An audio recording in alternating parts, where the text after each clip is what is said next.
Ele recomeçou depois dos 60.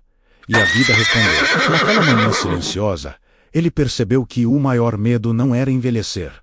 Era desistir de viver. Antônio tinha 63 anos, aposentado, discreto, e carregava nos olhos um cansaço antigo, uma saudade que ele nem sabia explicar de onde vinha. Morava sozinho, numa casa simples, daquelas cheias de lembranças guardadas em caixas de papelão e fotografias amareladas pelo tempo. Desde que a rotina de trabalho tinha acabado, os dias ficaram longos demais.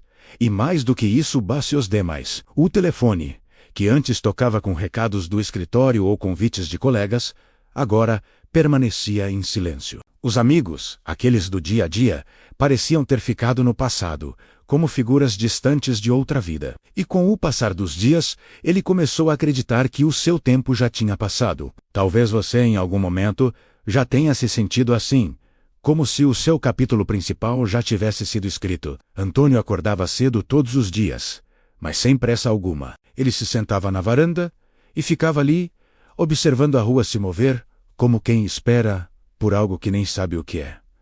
Nesses momentos, ele pensava muito. Pensava demais. Sentia uma culpa silenciosa por sonhos que abandonou pelo caminho, por amizades que se perderam na correria da vida, por silêncios que ele nunca teve a coragem de quebrar. No fundo, ele acreditava que a ideia de recomeçar, depois dos 60, era pura ingenuidade, uma fantasia. Ele pensava que novas amizades não eram mais possíveis, que a lealdade verdadeira, aquela sem interesses, só existia na juventude, quando a vida era mais simples. Ele tentou ocupar o tempo, claro. Fazia caminhadas curtas pelo bairro, deixava a televisão ligada sem prestar atenção no que passava. Mas tudo aquilo parecia apenas um jeito educado de esperar os dias passarem, um por um. A solidão que ele sentia não era escandalosa, não gritava. Era pior. Ela sussurrava o tempo todo, dizendo que ele estava sozinho. Mas tudo mudou numa tarde absolutamente comum, daquelas sem nada de especial. Enquanto arrumava um armário antigo, Antônio encontrou uma velha caixa, esquecida no fundo, coberta de poeira. Dentro dela, um pacote de cartas amarrado com um barbante. Eram cartas de um amigo da juventude, o João. Uma amizade simples, leal, daquelas que não pedem explicação, que apenas existem. Ele se sentou e começou a ler. E no meio de tantas memórias, uma frase escrita com a caligrafia apressada do amigo chamou sua atenção. Amizade verdadeira não depende do tempo, depende da coragem de não abandonar.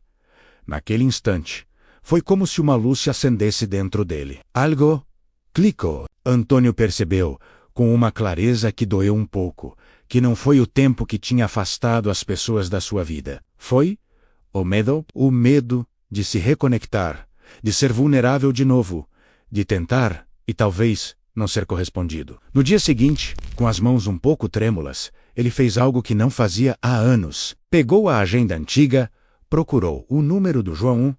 Depois de respirar fundo, discou. Do outro lado da linha, João atendeu. O silêncio que se seguiu por alguns segundos não foi um silêncio vazio, foi um silêncio de reconhecimento.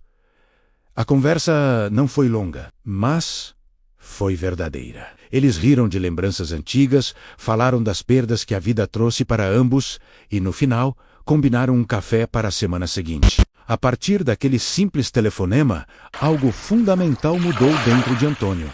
Ele começou a sair mais de casa, passou a frequentar um grupo de leitura na biblioteca do bairro, se inscreveu numa aula de jardinagem e, aos poucos, conheceu pessoas novas. Descobriu que a lealdade não envelhece junto com um corpo. Descobriu que amizades podem nascer tarde, já com cabelos brancos, e ainda assim serem profundas, cheias de significado. Ele não se transformou em outra pessoa. Pelo contrário, ele voltou a ser quem sempre foi, antes que o medo e a solidão o convencessem a se esconder. Antônio aprendeu a lição mais importante da sua vida. Recomeçar não exige juventude, exige coragem. Ele aprendeu que a vida responde quando alguém finalmente decide se mover e que nunca, absolutamente nunca, é tarde demais para viver relações verdadeiras, leais e cheias de sentido. Se a história do Antônio tocou você de alguma forma, compartilhe este vídeo. Às vezes, uma simples mensagem pode ser o empurrão que alguém precisa para fazer aquela ligação. Obrigado por assistir e até a próxima.